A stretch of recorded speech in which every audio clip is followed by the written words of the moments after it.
இப்போ லைவ்ல திவ்யா, சபரி, விக்ரம் 3 பேரும் நிறைய பேசிட்டே இருக்காங்க. அரோரா வந்து தூங்கிட்டு இருக்காங்க, ரெஸ்ட் எடுத்துட்டு இருக்காங்க.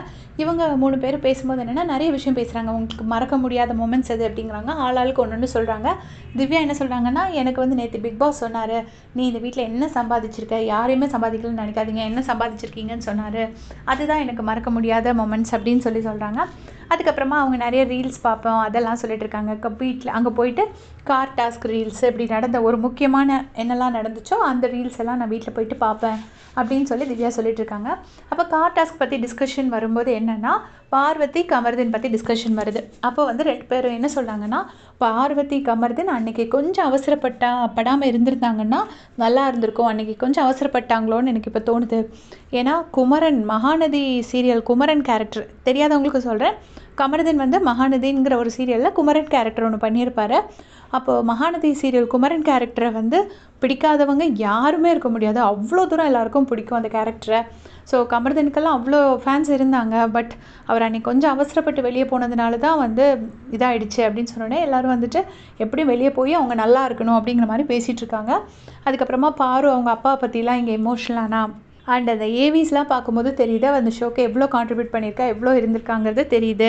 நிறைய பண்ணியிருக்காங்க. அன்றைக்கி ஒரு நாள் மட்டும் அவங்க கொஞ்சம் அவசரப்படாமல் இருந்திருந்தாங்கன்னா இந்நேரம் இருந்திருப்பாங்க அப்படின்னு சொல்லிட்டு பேசுகிறாங்க. அதுக்கப்புறம் இப்போ உள்ள இது கொஞ்ச நேரம் கார்டன் ஏரியாவில் பேசினாங்க. அப்புறம் இப்போ உள்ளே வந்து பேசிகிட்டு இருக்காங்க. உள்ளே வந்து என்ன சொல்கிறாங்கன்னா, விக்ரம் சொல்கிறாரு, பார்வெல்லாம் கண்டிப்பாக மூவ் ஆன் ஆயிருப்பா, அதை விட்டு மூவ் ஆன் ஆகி அடுத்த ஒர்க் பார்த்துட்டு போயிட்டே இருப்பா, இதுலேயே யோசிச்சுட்டு இருக்க மாட்டா அப்படின்னு சொல்லிட்டு விக்ரம் சொல்கிறாரு. அப்புறம் என்ன சொல்கிறாங்கன்னா, ஒரு 6 மாதம் மேக்ஸிமம், அடுத்த விஷயம் வரும்போது இது மறந்துடும். இப்போ சாண்ட்ராவே வேற ஒரு படம் பண்ணாங்கன்னா சாண்ட்ராவோட படத்தை பற்றி பேச ஆரம்பிச்சிருவாங்க அப்படின்னு சொல்கிறாங்க. சபரியும் திவ்யாவும் வந்து கார் டாஸ்க்கு கொஞ்ச நாளைக்கு மக்கள் மனசில் இருக்கும், அது மறக்காதுன்னு சபரி சொல்லியிருப்பாரு. அதுக்கு தான் விக்ரம் எப்படி பதில் சொல்கிறாரு. உடனே திவ்யா சொல்கிறாங்க, ஆமாம் எல்லாமே நம்ம மூவ் ஆன் ஆகி போக வேண்டியதானே, அதையே நினச்சிட்டு இருந்தால் யூஸ் கிடையாது, அதே சொல்லிகிட்டே இருக்க வேண்டியதான், அவங்களும் மூவ் ஆன் ஆகி போயிடுவாங்க அப்படின்னு சொல்லி பேசிகிட்டு இருக்காங்க. அது உண்மை தான். ஏன்னா பிக் பாஸில் வர நெகட்டிவிட்டியும் சரி, ஃபேமும் சரி, எல்லாமே கொஞ்ச நாளைக்கு தான், அதுக்கப்புறமா எல்லாருமே மறந்துடுவாங்க. அதுதான் அவங்களும் பேசிகிட்டு இருக்காங்க. இப்போ வந்து வாட்டர்மெலனும் வினோதனாக்கும் உள்ள சண்டையை பற்றி பேசுகிறாங்க.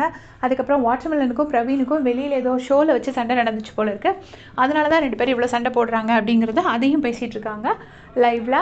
ஸோ 3 பேருக்கும் போர் அடிக்குது, என்ன பண்ணன்னு தெரில. இன்றைக்கி நைட்டு பிரியாணி கொடுக்க முடியுமான்னு சொல்லிட்டு விக்ரம் கேட்டிருப்பாரு. பிரியாணி ப்ரொவைட் பண்ண போகிறாங்களா இல்லையா அப்படிங்கிறது தெரியாது, பொறுத்திருந்து பார்க்கலாம். தேங்க்ஸ் ஃபார் வாட்சிங்.